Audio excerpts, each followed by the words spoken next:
Right, guys, welcome back to the podcast, episode number 6 of Adapting to Change. I'm here with co-host ever-present Alan and part-time Nick. Welcome back, Nick. Did you find us all right today? Only just. I nearly cancelled, actually, but yeah, I'm here. Cool. And we're also joined by our 4th guest of the series, Ste Bickers. Ste, how are you? Very well, thank you. Thanks for having me. No, thanks for coming on. So you'll give us today a client's perspective. So we've had colleague, recruitment expert, security expert, and now a client expert. Indeed. So to speak. Ever grateful client. Ever grateful. And I see. So before we do a bit of a deep dive into yourself, what you do, we've got some warm-up questions first, just to get to know you a little bit. Sure. So how do you like to unwind away from work?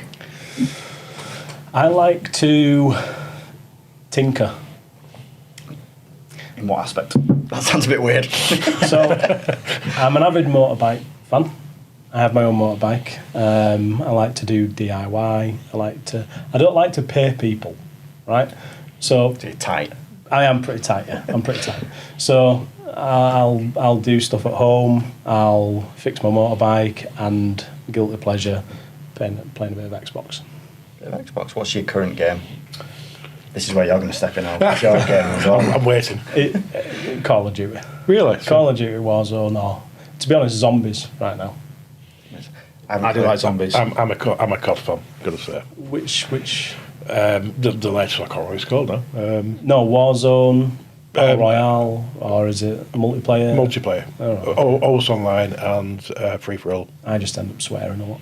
Are you Xbox? No, PlayStation. PlayStation. Yeah, every time I phone Alan, out of hours, if you will, he's either dropping plants off for his wife, Yeah. or he's playing COD. He's There's in the nothing in allotment. between. Oh, allotment as well. Allotment. Allotment, yeah. Growing yeah. chilies, they're very easy to grow, apparently. Yeah, I Here we heard go. so. I heard so. So I haven't played COD since I was maybe about 20. I think Modern Warfare 2. And yeah, It's only on Modern Warfare 3 now. I haven't moved on much now. I've never played it.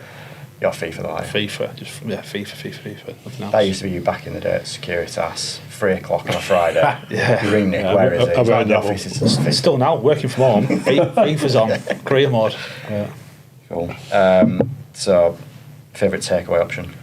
It'd have to be pizza. Pizza. And why is that? You're gearing me up for this.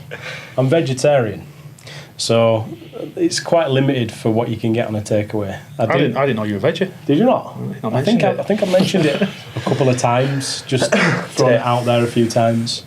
But I got married in Italy, and it became a bit like a tradition for me and my wife. So I do enjoy like a decent pizza. You've got to find the right takeaway, but I like to make my own pizza as well. I got a big pizza oven at home. I've got a little one in the garden. Nice. Is that one of them that makes it in like 30 seconds? If you get it hot enough, yeah. Decent. Favourite pastime or sport? I'd probably just say football, just purely for the fact that I wasn't a massive player of football or anything like that. I used to enjoy five-a-side, playing with mates a couple of times a week. Nice. Go-to streaming service at the minute? What are you watching? If at all? It's a cross between Netflix, Amazon and Disney. That's everyone in it. Last night I enjoyed a good episode of Invincible. What's that? I've not seen that. It's a cartoon. All right. How old are you? Pushing 40. Cartoon. I like it. Ordinarily, we'd ask what your favourite Sunday roast is, but since you're a veggie, it'd be some sort of nut roast, I'm assuming. No, it would actually be a highly processed fake chicken joint. Sounds lovely. Honestly, right? Cook it in the bag, cut it off. Looks like a block of tofu coloured with some oven roasted whatever's in the bag. Very nice. Sounds very appetising. It's a public service announcement for vegetarians. Yeah. Pass. And is there a place in the world that's on your bucket list that you haven't been to yet that you'd like to go to? I think I'd like to go to probably Naples, around Pompeii, that kind of thing. As I mentioned, we got married in Italy, just north of Milan, and I'd like to go back there, but probably explore a bit more of the country. Go see like the volcano ruins and Yeah. give it a bit of Cool. And I can say, without checking anyone else, you are the most tattooed man in the room. Well, I'll take your word for it. I've not seen these guys I've naked. zero. I've no tattoos. Well, I'll clarify, I've not seen you naked either. I just want to put that out there as well. No tattoos. No tattoos. Not tattoos. I have. I've got a full right sleeve. I've got a half left sleeve. I've got a big Hulk on my leg. Hulk. I tattooed that myself, actually. Okay. So we'll ask you to get that out. It was a COVID thing. I've got another one on my Where's leg. that COVID thing? Has he got a mask on? Have you seen it? You follow me to the loo. I've seen a few. I've seen a few of your tattoos. And then I've got a tattoo of my dog. What dog? I've got 2 dogs, but I've got a tattoo of Mr. Gussie. It's because you only got a tattoo of one dog. I have. That's your favourite, clearly. He was the OG. Yeah. Cool. What are the other sleeves over there? So my right sleeve, I won't be able to get it up. It's the story of Batman. What? Carry on. I'll be childish. She said I won't be able to get it up. Yeah. So things like that amuse me. Yeah. All right. Okay. Simple minds and things like Exactly. Back to it's the story of Batman. So it's quite morbid, really, when you start to explain it. But it shows his dead parents moving up to when he becomes Batman. You have to show us that afterwards. I will show you. So going into work life, so currently you work for Form I do. as head of Leeds, Head of the Leeds, city. the city, the region. So going back to early 20s, Steve, Yeah. what were you doing? What kind of were your ambitions? Well, going back to early 20s, on the career path that I'm on now, I left my job working in a wool factory. So I left school, I stayed in sixth form, I left school, and I got a job working in a wool factory making balls of wool. In a mill. What's wrong with that? In Yorkshire, making balls of wool. And that's where I met my wife. She worked there, and I've been with her since I was 17. And I slowly realised I needed a bit more money, and I needed to get into a different career other than making balls of wool, and decided to move into security. So early 20s, Steve, around about 21, 22, I think, I started working for Securitas, and I started working at what was then Clarence Dock as security. Although it wasn't my first place, I was employed for there, and I got sent to, at the time, one of the most hellish places ever, which were 2 job centres on the outskirts of Leeds, and it was a short, sharp shock to reality about what security was in those in those spaces. Is this pre-SIA or post? No, this was post SIA, Oh, okay. but it was very new to me. So it was very new to that environment, you know, and being on that front line, you know, kind of thing, threatening to get punched because you didn't know how to give someone a piece of paper quick enough. It was a short, sharp shock. That's Seacroft, by any chance? It was Seacroft, Was it really? actually. And then I went to Hunslet Job Centre, and I did a couple of shifts there. I worked for about a couple of weeks until Clarence Dock was ready. So yeah, that was. When was that? That was 2007-ish, I think. So yeah, I was 21, 22, and just entered into security, and then started working at then Clarence Dock. Who employed you for Securitas then? Who was it? So I think you joined there a year before I moved to Wakefield. Yeah, I think Gareth Ward was the branch manager. I can't remember who I Linda? interviewed with. No. It might have even been with, there was a trainer called John. John Turner. Yeah, and it might have been John. I'm not 100% sure. He was an interesting character, blast from the past. Yeah, I remember stories in the training about his wife and She all just sorts. appear on slides. Yeah. Yeah, Oh, just that's my wife. randomly. Yeah, it reminded me of the guy from the American Office who's in that. So there's a scene where he's trying to seduce a woman, and every so often he puts a picture of himself like modelling, and that was John Turner going through the slides. Then a picture of his wife. It's like You know about Michael Scott? yeah, Michael Scott. And it's like who's that? Oh, sorry, that's my wife. How did that get in there? You want PowerPoint? Yeah. But I love American Office. it is. This is amazing. controversial, this, because like, my colleague Alex, he loves The Office, and he would avidly say English Office is by far the best. I just prefer American Office because there's that much more of it. You get invested in the characters. Yeah, I love it. It's actually Michael Scott. It was just a little film. Yeah. I'd say. Season Threat one. Level Midnight. Yeah, it's a great film to be fair. But season 1 and 2 are a bit ropey, but 3 onwards, We'll I really see. like them. You guys haven't seen them, have you? Yeah, Have I've you seen seen them, yeah. All right. Yeah. For some reason, I thought you hadn't. The first couple of episodes of season 1, it's trying to be the English Yeah. Office, and it's like it doesn't work. But I like it. I'm a massive like movie and TV fan. I've probably got too much time on my hands on a weekend. No, I do like the American Office. It's on repeat at my house constantly. Just in a loop. Yeah, that and Brooklyn Nine-Nine. But Yeah, watch it. I've never watched that. try that next. Watch it. I could say I'm going to, but I'm not. Shut it down. So spinning back, so you've just been appointed, I'm guessing, as a frontline security officer. Yeah, I joined as a security officer, and then shortly after, I think there was a few staff that moved around. I applied for a supervisor role, and got the supervisor role. And I worked under a general manager who worked on the client side, and then a security manager who worked for Securitas still, but within the security team, looking after it. It was a brand new estate at that point. 2007, it had just been finished. 1,100 apartments, 1.2 million square foot overall, and it was a big development. And certain people moved, left, and then actually I applied for the manager's role after being there a couple of years. And one of the main points was the shift pattern. Shift pattern was awful. It was 3 on, so 3 days, 3 nights, 3 off. Yeah. It's horrendous. Brutal.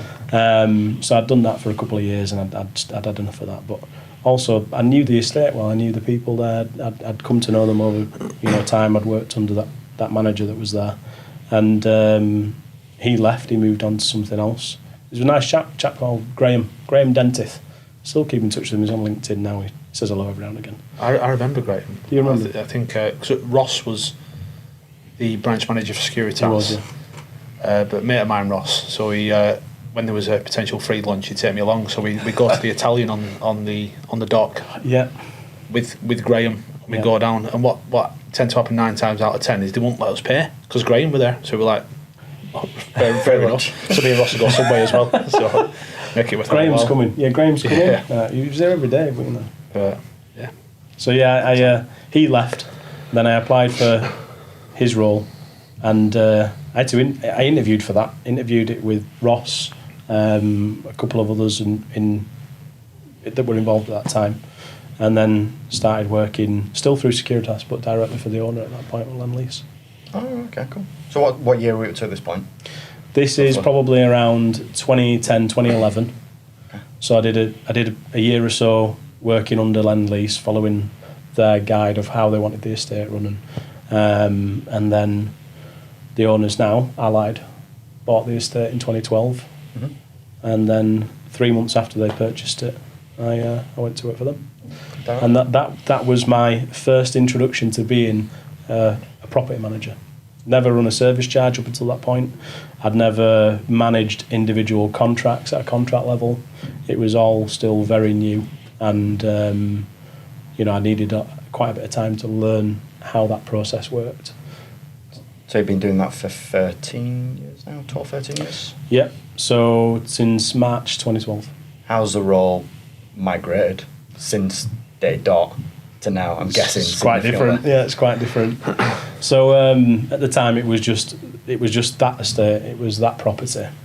Looked after the site services such as security, cleaning, maintenance, service charge budget, meeting with tenants, and so on and so forth. And it's gone from being that end of the scale to now looking after the estate, but looking after it from a much heightened level, getting involved in terms of fit-out works, construction to a certain extent, managing construction contractors, site service contractors. I remember we had a conversation pre-Christmas, and you were talking to me about getting one of the bridges restructured or something. I'm just like, straight It's up. actually happening next week. Okay. So, funnily enough, I've been talking to another one of our good contractors, Agilis. I've worked with the chap who runs Agilis, James. I've worked with him for many years. And anyway, I was talking to them about it this morning because we actually have to jack up the bridge. So this bridge effectively crosses from Leeds Dock over the River Aire to Rose Wharf. It's, I don't know how big it is, how what the span is. It's got to be 30 metres or so, 40 metres, and it lands on one of the islands, and the island's flooded in the past, with River Aire, and it's effectively corroded all the bearers. So we've got to lift the bridge up, take them out, drop some new bearers back in, drop the bridge back down. Sounds easy. Yep. It's been a year in the planning. We had an assessment done and they said, these look a bit rusty. Like, let's have a look at it. Yeah, you're not wrong. That's quite astute. They're knackered. Right, okay, let's get someone in and get them replaced. Quite costly, I can imagine. But yeah, it was pretty specialist as well. Yeah, really specialist. We ended up having to go back to the original base build for that specific element of the bridge. And we went to them and said, can you come out, have a look at it? Need to assess the damage. Basically the steel had delaminated, so it had rusted, but it only rusted back to a certain point, so it was still safe, but it needed doing. But they were down as the original manufacturer of that bearer. It's a company based out in Barnsley, I think, and we had a few site meetings with them and said, yeah, you need to replace them. This is the method. This is how we do it. So on Leeds Dock now, how many tenants do you have within the dock that you look after? How many apartment buildings? So the estate, like I said before, 1.2 million square feet. I don't know how many acres that translates to, 13, 15 acres, something like that. There's 1,100 apartments. We don't directly manage the actual apartments themselves. They're managed by each individual block owner or block managing agent. But there's a direct relationship there. They're part of the estate. So 1,100 apartments. We've got 20 or so tenants, commercial tenants. Some of them are sub-tenants within department, which is a big multi-tenanted building. And then you've got other occupiers on the estate, such as Royal Armouries Museum, Holiday Inn Express, New Dock Hall, Stanley House, quite a few. What are the plans for Leeds Dock over the next? Because obviously it's grown in terms of its occupancy and tenancy over the years. What's the plans for it? When I say we, talking through the royal we, because I work very closely with Allied as the owner of the estate. When we redeveloped the estate back in 2014, 2015, we went from being what was considered in the city a failed asset. And what I mean by that is it originally launched as a retail destination with 10, 12 retail occupiers, leisure occupiers, and it didn't work. It was in that catchment where it was too close to the town and it was too far away from town, and the shops that were there were never going to succeed because they had the same sorts of shops in the city centre. So when Allied purchased the estate, there was a few of them that were hanging on, and the decision at that point was to actually look at the estate and look at what we want to achieve and how do we see the estate maintaining over the next 10, 15, 20 years, whatever it may be. And it was obvious that retail and leisure solely was never going to work. So the estate was redeveloped into being predominantly workspace and workspace led with some additional leisure on the top of it. And it worked really well. We were 100% let for a good few years, and then following COVID and some other things that occurred, a couple of tenants moved out, but they were large tenants to us. So we're going to spend some time over the next 12 months especially looking at what do we see for Leeds Dock now? How do we reposition? How do we look at how the estate performs, where it sits within the city centre? Because we're no longer in the same position that we were 10 years ago when we were at the very edge of the city centre and we were this very new development that was perceived to be failed. We're now a successful development in and amongst a growing and expanding city. We've got other developments taking place around us, such as like Points Cross, the Tetley site, which is going to be a park in that area, green space. You've then got colleges, schools all around us, and then another company that I do some work with, Situ, expanding further out into what would be city centre. And we're now positioned as almost a hub, and we're perceived to be quite a creative destination for workspace. It's not like what you see in other spaces. So we're taking all of that, looking at how we reposition Leeds Dock and what we want to actually be moving forward. So it'll be a rebranding exercise, there'll be some planting, there'll be better use of the estate space, and it'll be quite exciting to see what happens over the next 12, 24 months. Cool. We'll do a little bit of a deep dive into what you're doing later this year, a little bit later on. Sure. As the chat goes. In terms of service provision, you've been using Adept since 2017, 2018? Yep. Since our inception? Yep. How's that from a client perspective? Obviously, you've seen both sides of the coin, from working as a security officer to now being the contract holder. Yep. How's the journey been with Adept from start to today? Is this answer going to depend whether we take them out for lunch afterwards? Depends where you take Where we take, where. Nando's is not an option. Yeah, not now. Not some peri-peri chips. I think when you look at Adapt 2017, 2018, it was a very new company, and there was a lot of time spent figuring out how the company should run and how it should operate on each individual site. And I think when you've got that with any new company, there's always going to be challenges. So taking that into account, when you look at the process from inception through to now, you can see how the company's matured, and you can see how practices have come into place and how management has taken a different view on how the company should operate and then what it means to each individual employee. I think, every security company, we've used different security companies over the years working at Leeds Dock. They've all got their different take on it, and a lot of the time people perceive it as bums on seats. We need to fill a contract with a number of hours, and as long as we're hitting that, it's working. And that's changed massively over the last 10, 20 years. And that really comes across with Adept, to be fair. I'm not saying it because I'm a guest on your podcast. It comes from somewhere where I've physically seen that take place, and we've got, speaking from the Leeds Dock perspective, there's good training mechanisms in place, there's good management processes in place. I think having something like this is addressing the nation.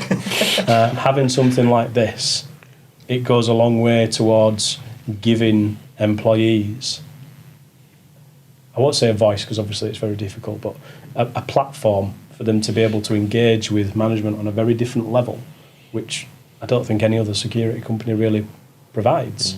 So purely having that ability to be able to ask questions, gauge responses, it's gone from there to there. Yeah. Have you ever been at a point throughout where you thought, this isn't really working for me from a service delivery point of view, and where you've been kind of close to firing the trigger? Definitely. This morning when Nick suggested Nando's. What sort of turned that round from where you were? We agreed to go Taco Bell instead. Obviously, we've been in the industry a long time, and you get to that point where there's contracts that are kind of teetering on the edge, and some drop and some don't. What kind of kept us in the fight? I'll be honest, it's not been in that position with you guys. I've never been in that position with you. I've been at it with another contractor before Adept came along, and a lot of it was down to how they managed the contract and the time that they wanted from me. So like with any other client, you'll set up like monthly meetings, you'll set up KPIs and SLAs to see how the contract's running. And when there's like fundamental issues from a management level that start to drop, you have to start thinking about the contract and how it's performing. It's not necessarily always about staff and on-site performance. It's just at a contract level. But I haven't got to that stage with Adept. I don't think we've had the need to. Cool. I mean, that's decent to say. We've come on board 7-8 years or so ago, or a start-up, to now, to never be at that point. That's that's a good shout out to the previous management team, and obviously before we joined the business, you've been 2.5 years, 2 years, 18 months. So that's good. That's good. I think for me, because obviously I'm based down at Leeds Docks predominantly, I think it's good that there's that constant dialect and that stuff doesn't, you'll know stuff can drag out over the course of a month, and then you go to KPI and it's like, oh crap, I forgot about that. And we tend to nip stuff in the bud quite quickly, which is decent.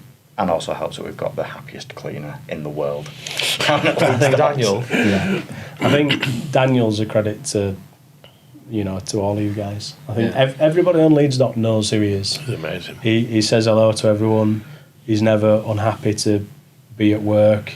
First thing, I generally see him, I get into the office around about 7:15, 7:30 most days. And he is the first person I see. And he always shouts, "Hello, boss. How are you?" It's Monday. Good to be back. He's never got a frown, and I think that's I've never seen him not have a massive smile on his but that's face. the thing. He sets you going, doesn't he? He just sort of sets you up for the day. Great guy. I think you've sent me about 4 or 5 pictures I of you love and it. him all the I time. absolutely- Just he's big beaming fantastic. smiles. I'll just be sat there and I'll get a message from you saying, "Oh, Alan's at Leeds. It's with Daniel." Another picture. So, from a service delivery point of view, as a client, what's important for you? Because I mean, a lot of our staff listen to this, so this is kind of good for us to get that message across. That this is what you want out of service delivery. What's important to you, rather than just looking at a bottom line, a pay rate, and a charge rate. Yeah. I think the fundamentals are obviously delivery on site. It's being accountable for the service that you're actually providing, but also feeling like you're empowered enough to be able to make decisions and know that common sense is generally what prevails. So if you're in a situation and you think that you need to make a decision, I'd suggest make that decision. And as long as you're approaching it from a common sense perspective, from my side, me specifically, and I'm assuming yours, you would have their backs in that situation. So beyond the fundamentals of actually delivering the role, I would say there's things that we have to provide to clients at the same time, such as accurate reporting, being contactable, being the face of that asset and that development. So, like Daniel, when you turn up on site, you get that good experience off them. They're in their uniform, they're happy to be there. I think those are the really good points, and I don't think you can quantify like Daniel as a standard. He goes above and beyond. So Excellent. Cool. So circling back to Form, who you obviously work for. If anyone watching who doesn't know, what is Form? Who are they? What do they do? Form is a property company. We manage different properties, commercial, multi-tenancy buildings, external estates. We provide various different services such as facilities management. We provide rates mitigation. We provide sustainability management. We'll work with each individual landlord or client and ultimately ask, what do you want to achieve from that property? Do you want core property management services? Do you want asset management services? Do you want sustainability? What are your goals? And then we try and work with them along those lines. The core of the business is always going to be statutory maintenance and compliance and management of that property itself, managing contracts such as security, cleaning, different maintenance. But ultimately it's governed by what that client wants. Fun. How big is Form? Is it national? Is it predominantly Yorkshire North West or? Yeah, it's quite regional. I think every company, we've always got goals to get out there a bit more. Predominantly in Leeds and Manchester. I've got Leeds Dock. I've got a couple of contracts with another client, Situ. And then we've got properties in Manchester, based across Spinningfields, St John's. We've got Versa as a film studio business. Leeds and Manchester. Leeds, Manchester. They've got property in London. I don't know if we actually look at anything in London. But how's that picked up again? Because obviously it's slowed down a lot with the strikes over in the States. yeah, it did. Last year was tough. Last year was tough from the film industry. But this year it's picked up massively. Looking at Versa Leeds, we've got people in there now filming, making use of the space. So what's on the agenda for Leeds Dock then for 2024? What sort of like events or things like that have you got in the pipeline? We like to try and run a calendar of events. So we've got a couple of pillar events that we always run every year. We've got the Waterfront Festival. What's involved with that? So the Waterfront Festival is, I think it takes place over the entire city, but on the waterfront. I think this year might be slightly pared back. I think we might be the only ones doing it, but it's effectively, we use the entire estate. We put on some fairground rides, we put on street food. We have a dragon boat race in the dock. We've got a couple of lift bridges in the dock, so we lift one of the bridges up. We race from the bottom end of the dock up to the lock gates itself. Skyward. Yes. So We're just getting ready because We've got 2 teams. have you? you got two. I thought we only had one. No, I 2. didn't think we had enough people for one. No, Will contacted me to say he's got a few more people to join the team. Will from Airpan. Yeah. So I contacted Ste and Alex and said, look, we need another team. So we've paid for 2 now. Have you paid? It's for it? paid. It's paid for 2 teams. It's good. So we just need to fill the boats now. It is good. That's your job. You're going to have tough competition. Yeah. Situ, they're an avid dragon boat race competitor. I don't know if they're going to take places. I don't know if it crosses with something else that they're doing, but How big's the boat? we changed it last year. So originally it was 17 people in a boat. So you'd in have the race. Yeah, Looks like a size boat, isn't it? you'd have 16 people rowing and then one drummer trying to keep time for everyone. I think last year we changed it so you had 11 people in the boat. So it's a bit easier to manage for teams and things like 5 that. and 5 and then one at the front. I'll be honest, I'd have to check with Alex to see what size boat we've gone for. I'm not 100% sure. I'm sure when I asked him, he said 15 in a team, 11 in a boat. Right, that's fine, yeah. So you've got a couple of subs that you can... Yeah. We always end up taking part in, like, as ringers for different boats. You can jump in ours. Or don't jump in. Probably will happen. Might tip if you jump in it. What do you mean? So I don't know what you mean. not you being a big me? guy, just jumping in general. I thought it was a bit of a risky one then, Nick. Anybody jumping in a boat. So when's the Dragon Boat race? Sorry? Backpedaling in one. Yeah, I know. Yeah, 29th of June. 29th of June. Yeah. That's the day of England v There's no fixture, someone. but when England win the group, they'll play at a latter stage. Oh, that'd be a I lot like the stage. confidence. Yeah. Are you guys doing a... Cause you were talking about having a fan park down there. Has Yeah, that it's, died? it's not going to happen. Not gonna happen. No, it's not going to happen. So we need to book somewhere then, 'cause that's going to be our summer social. I think that if you go in Canary, they've got TVs in now. They've got big screens in there. Where I don't know if they're going to show the England game, but they're going to be showing football throughout Why the Euros. was that it kind of died off? Was that due to like the logistics of the area, safety, noise, everything? Many things. Cost of a screen for one. Fair enough. I think we were looking at it with a partner, and it was going to cost like thousands, tens of thousands of pounds just to put a screen on. Wow. We were looking at partnering with them, but then we'd have to pay for the additional management of it as well, so the cleaning, the security. Yeah. Because if you go anywhere and you're showing an England game, tons of people Yeah, are showing. round. Yeah. Can you not do anything at, is it Ferns, is it called, on the dock? Can you not do anything there, show football there? I don't know. I'll let them decide on that. But we do have a screening room. We do have a cinema room, so maybe we do show some We need games to in sort there. something. Because the plan is with the depth, putting 2 teams in, like I said, but we are going to use it as a summer social, so we're going to have a bit of a bring some frontline members of staff down. Okay. I'm expecting more or less everyone from the office to come. There's 1 or 2 who said no, but A couple of sceptics. but we'll see. We'll be there. Yeah, Absolutely. and then win the Dragon Boat race, and then Win it? go out for a few drinks after. How many races is this? Sorry. There's usually 3. So there's usually 3 heats, and then if you qualify as like your fastest time in the top 3, you go into a semi and then a final. So Yeah, you might really end up bad having loser. five races in the day. It's fine.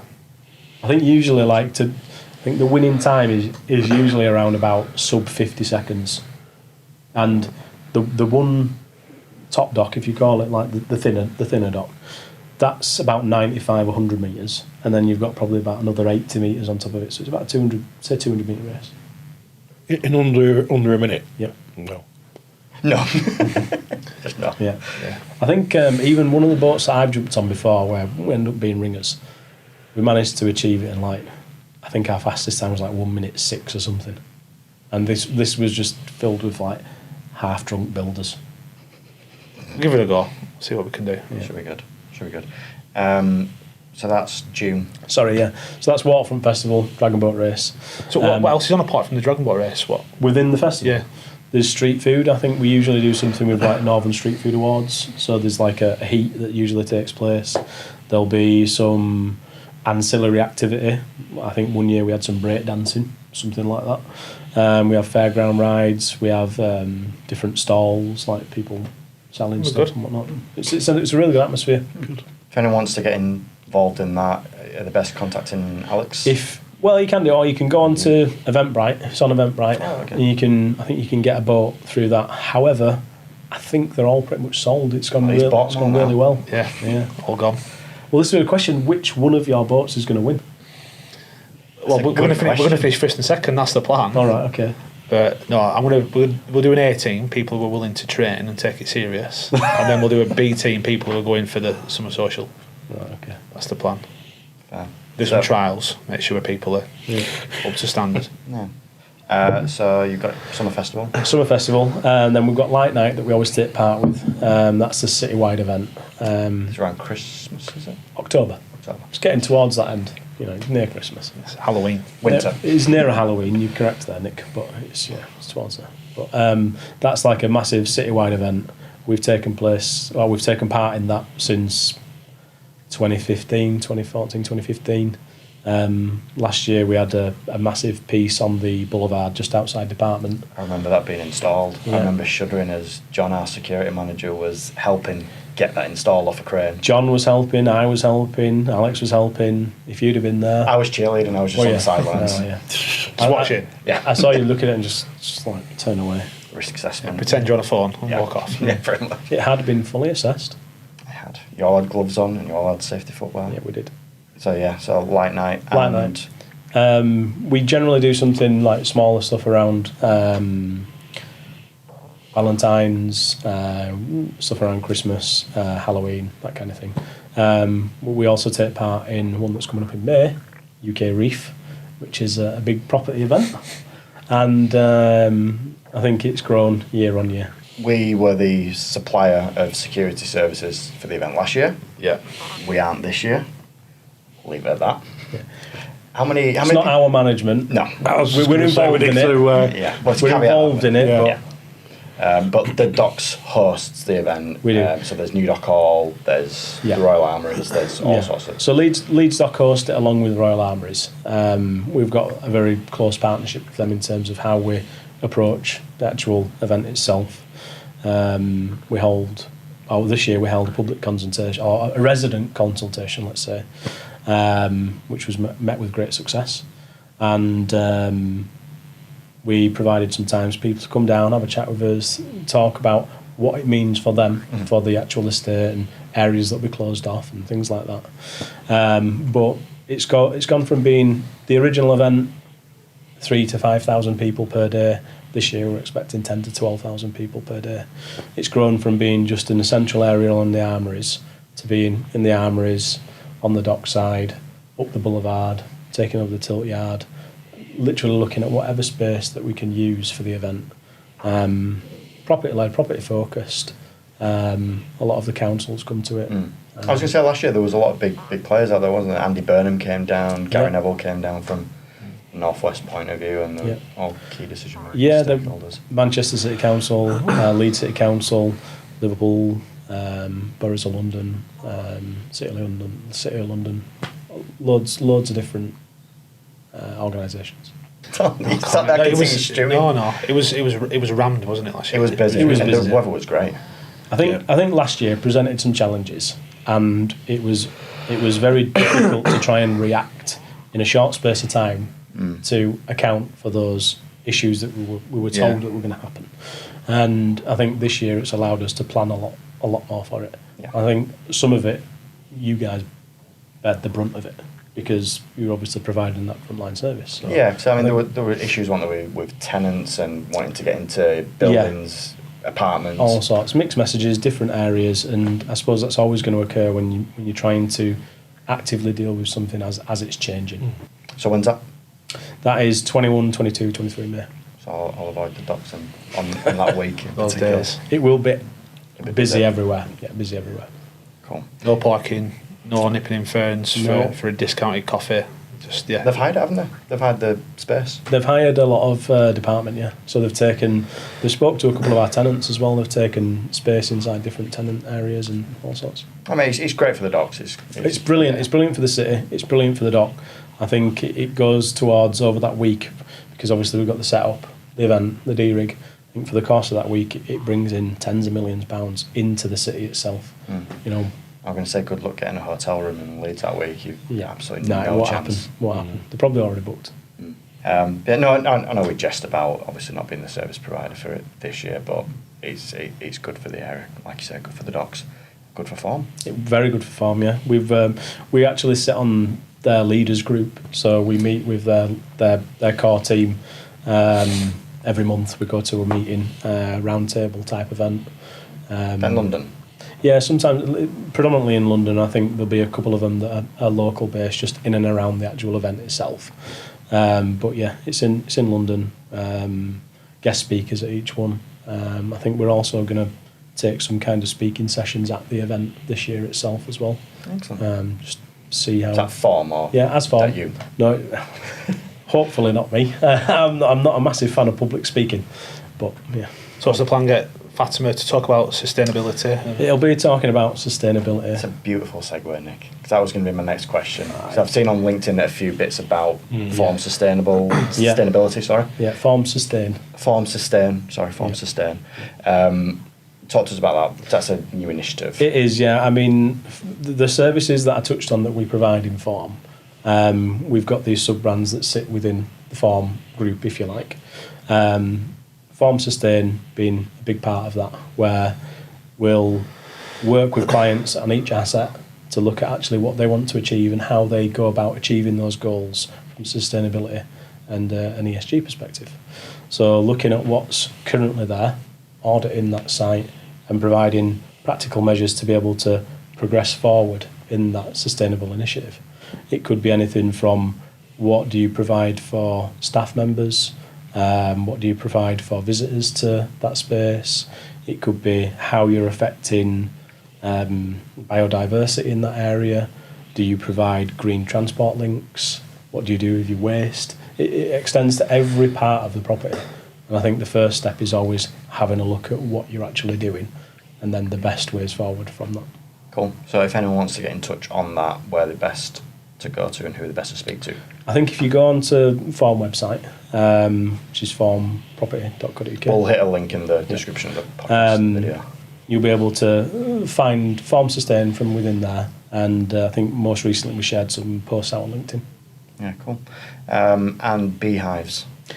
We do have beehives. Talk to me about beehives. So we this was something that Alex Webb, my colleague, pushed last year, and we partnered with a company, and the name escapes me, but we effectively put on 2 beehives on Ferns Island, where the bridge sits that we're going to jack up. And we'll move the beehives. We'll protect the bridges. We'll protect the. It's gonna be fun, isn't it? We'll protect the bees. Don't worry. But we've got 2 beehives on there. They sit on the island and they actively produce Leeds Docks honey. So Can you buy that? I think I'd have to check with Alex how we process it. But I think the company that we partner with, they take predominantly the honey itself. They manage the beehives, and then they give us an allowance of that honey back. And I think that we've used it in Ferns. We've used it to give out to tenants and occupiers and people that we work with, like a jar of Leeds Docks honey And I'll be honest, it's one of the best honeys I've ever had. It's really nice. You could have brought us some today. I could have, but we haven't got any. The bees have been working, mate. Is it? They haven't produced enough yet. Well, next time they produce some. You could have some with your boiled eggs, your fried eggs, Your poached. poached. That'd be lovely, wouldn't it? Yeah, you could have an egg and honey smoothie. That sounds a bit rank, to be fair. Yeah, you do what you want. I'll try anything once. I guess that's what our office is named, isn't it? Yeah, the office is alvarium, which is Latin for beehive. Oh, right, very nice. So it would be. So you often find yourself having to explain That what it means. came from Verity, didn't it? Yeah, Verity from Forum actually came All right. up with that name. We were after something. She popped up. Alvarium. somewhere. It's called alvarium. We don't have any beehives. Oh, right. Yeah, but I would love a beehive. Wow. That sounds weird.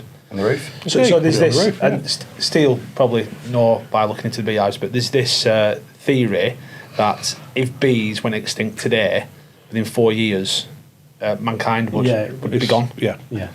They're like massively important to the environment, Yeah. to life itself. Pollinators. I don't know why. I just know they are. Pollinators, because all the bees pollinate different flowers. So if there's no bees to do that, there's millions. But then billions. animals eat Steve doesn't, but we I eat the know. animals. And then I actually circle of rescued a life. bee once. I'm into paddleboarding, and Paddleboard. I've done that once. have you? Yeah, it's a few years ago, but it was up in the lakes. It was like around Easter time and it just snowed. All right. It was freezing. Because you inevitably fall in. Yeah. Well, I've fallen in I think twice, and that was the first time I did it, and then I went paddleboarding at just between Scarborough and Flamborough. I went out to sea, and I went to jump on my board and I overshot it and just dived in the water. But I rescued a bee going, my friend lives down near Doncaster, and just on the river, and it was like upside down, like spinning away on the water. So I picked it up with my oar, put it on the paddleboard, and then Took it away. gently took it into the riverbank and rescued the bee. Quite the humanitarian. There we go. Cool story. This, I'm going to use it. I'll change you for me. But All sometimes right, people okay. like to say the bee. Sound. But no, all jokes aside, I would love some honey if possible. I'll tell you what, I'll have a chat with him and I'll get you all a jar of honey. Because you did mention potential sponsorship of a beehive. Well, we actually want to build on what we've got on the island, and it's something that we're trying to progress with a landscape company that works within department with us.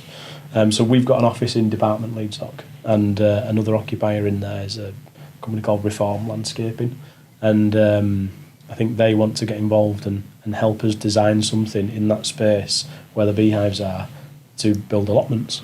And it'd be like a community garden where we need to set up the management of it and think about how it would work, because it is literally an island isolated in the river. But it would be sponsorship of the allotments itself. Right? Interesting. I think when you mentioned allotments, I think Yeah, your ears certainly, yeah, then, didn't absolutely. it? That's why I just I'll glanced over. love me a lot of them, so Plenty of chilies. absolutely. Easy, Little greenhouse, you'd be right. We can sponsor in labour. We'll send Alan Oh, down. I'll absolutely come and help, so definitely. I think the plan is to have it there so people can get actively involved in it, and they'd be responsible for it for certain days. They'd look after it, and then we'd have someone go in on a weekly basis. Or Well, Forum have got the little lot, haven't they? Yeah, Spinning yeah. fields.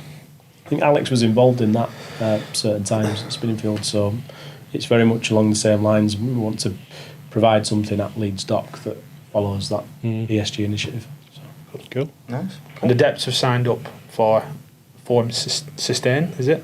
Farm sustain. Sustain. So I'm meeting Fatima next week just to get the ball rolling. But we are now a client of Forum, and Very good. And Fatima will be looking after our sustainability strategy. Any other points you want to cover, gents? Just a question on in your time in property management, how has it evolved? How do you think the environment and the spaces have evolved, I think especially after pre and post COVID? going back to when I first started looking at property, it was very, very corporate in terms of like the world in which you sit in. And I remember going to work dressed in a suit, shirt, trousers, a typical like blue, grey suit, whatever, compared to literally this is how I dress to go to work kind of thing. I think it's something that's happened across the entire industry and other industries as well. So I think just the view of how it appears has changed massively. But from a COVID perspective, thinking about when you went from having all these spaces filled with people, and then suddenly there was no one going into those buildings. I think at that point you had to really think, how are we going to use these spaces? How can we bring them back into use from a workplace perspective, leisure or whatever it may be? And I think it's changed because of the flexibility that people want. I think when you look at the space that we've got at Leeds Dock, it's quite unique. The workspace that we've got, it's not your conventional office. It was a ground floor commercial unit that we redeveloped into being a workspace, and we've kind of worked with our tenants to allow them to use it how they need to use it. And it might be redeveloping part of it to provide them with some breakout spaces that they didn't have before, provide their staff with alternative uses. One of the tenants that we've got in there at the minute, they had 2 units on the estate, and it was very much along the same lines as everywhere else. Ground floor workspace, mezzanine workspace, and they said, well, we don't need to use it for that anymore. So they've gone through a refit of half of that space, and they've developed, breakouts. They were looking at even putting a little gym in there at one point. So I think looking at how the properties are used and how you can maximise their use has changed massively. It's no longer just it's office or it's leisure or whatever else.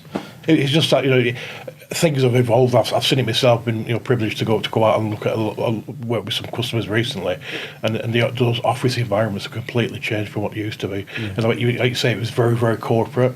Everybody rocks up in a shirt and tie, and now the casual, they want that casual workspace. They want to be able to have that flexibility to come and go as they please. I'm just wondering, whether you'd seen that in the same context, in the same way. In short, yes. Yeah, very much so. Cool. I think you've touched on it before, Nick, on previous episodes, how we dress for. I mean, we don't dress like this, but we almost dress for our. That's how I always meet you. We dress for our audience.